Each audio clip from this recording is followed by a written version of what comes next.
বিকেলে শুভেচ্ছা জানিয়ে আজকে আমি আমার 3 নম্বর ব্লগ শুরু করলাম। সবাই কেমন আছো? আশা করি খুব ভালো আছো এবং আমিও খুব ভালো আছি। সেদিনটা আমাদের সত্যি খুবই অসাধারণ কাটলো। কীভাবে সময়গুলো কেটে গেল সত্যি বোঝা গেল না। লাঞ্চ করার পরে একটুখানি শুয়েছিলাম, তারপরে উঠেই চলে আসলাম সমুদ্রের ধারে এই ভিউটা নিতে। দেখো সূর্য এখন অস্ত যাচ্ছে, ডুবু ডুবু অবস্থা, কি দারুণ না লাগছে। আমি তো জাস্ট ফিদা হয়ে গেছি। ভোরবেলায় সূর্য ওঠা আর বিকেলবেলায় সূর্য ডোবা, এই দুটোই জিনিস দেখতে কিন্তু সত্যি খুব ভালো লাগে। আর এই দুটো জিনিস দেখতেই কিন্তু মানুষ সমুদ্রের ধারে পৌঁছে যায়। আর আমাদের যেহেতু সমুদ্রটা একদমই কাছে, তাই উঠেই কিন্তু একদম চলে আসলাম। 3 নম্বর ব্লগ মানে এটা ভেবো না যে আমরা ওখানে 3 দিন ছিলাম, আমরা ওখানে কিন্তু একদিনই ছিলাম।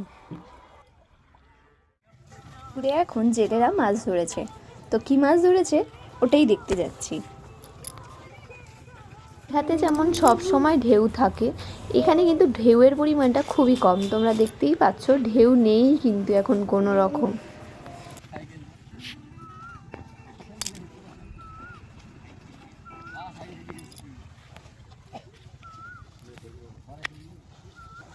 এখন চিংড়ি মাছ ধরা হয়েছিল।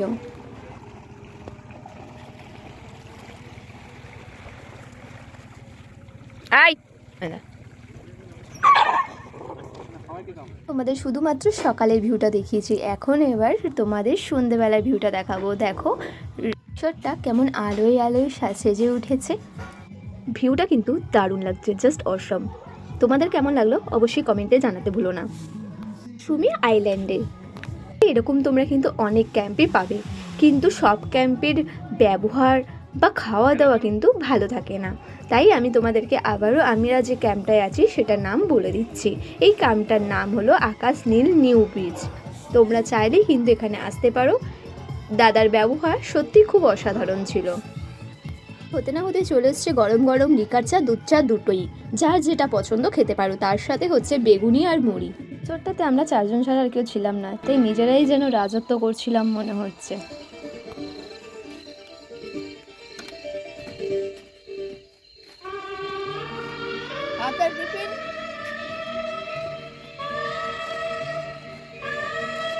আগে বারবিকিউ হচ্ছে।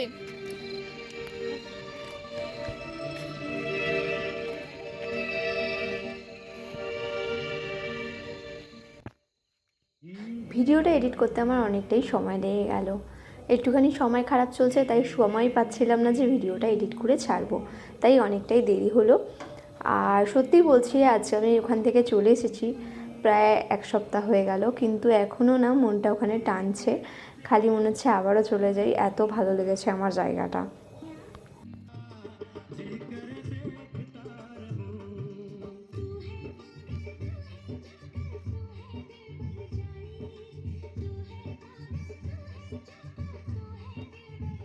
জন্যেই সন্ধ্যেটা অপেক্ষা, সেই অপেক্ষা কিন্তু এবার শেষ হলো।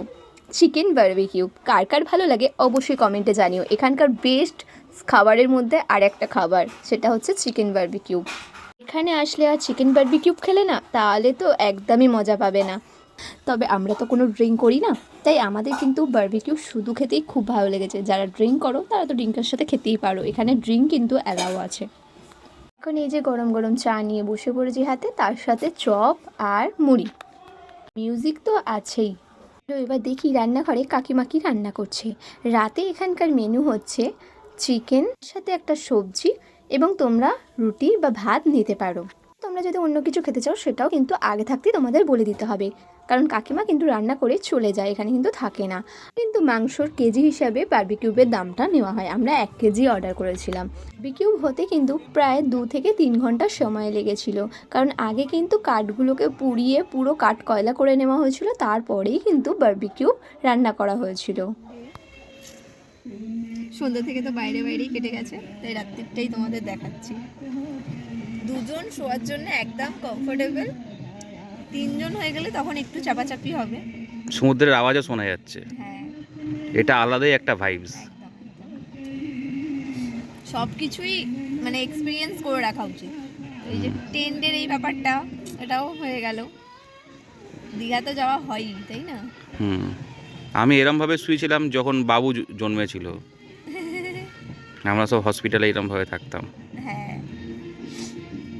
তুমি তো হসপিটালে ছিলে, তুমি কি করে জানো? ছিলাম। হ্যাঁ, ওরা সব বাইরে আমার জন্য ছিল প্রায় 10 দিন মতো, 10 দিন না হলে 8 দিন তো ছিলই, কারণ আমাকে 10 দিন পরে ছুটি দেওয়া হয়েছিল। চলো সবাইকে বাই করে দাও। তো এই হলো আমাদের রাত্রিটা। চলো সবাইকে জানাই গুড নাইট, টাটা, বাই। সবাই খুব ভালো থাকো এবং ভিডিওটা ভালো লাগলে লাইক কমেন্ট শেয়ার করে পাশে থাকো। আর তোমাদের যদি ভিডিওটা ভালো লাগে তাহলে অবশ্যই তোমরাও কিন্তু চলে আসতে পারো এখানে। এদের ব্যবহার খুব ভালো।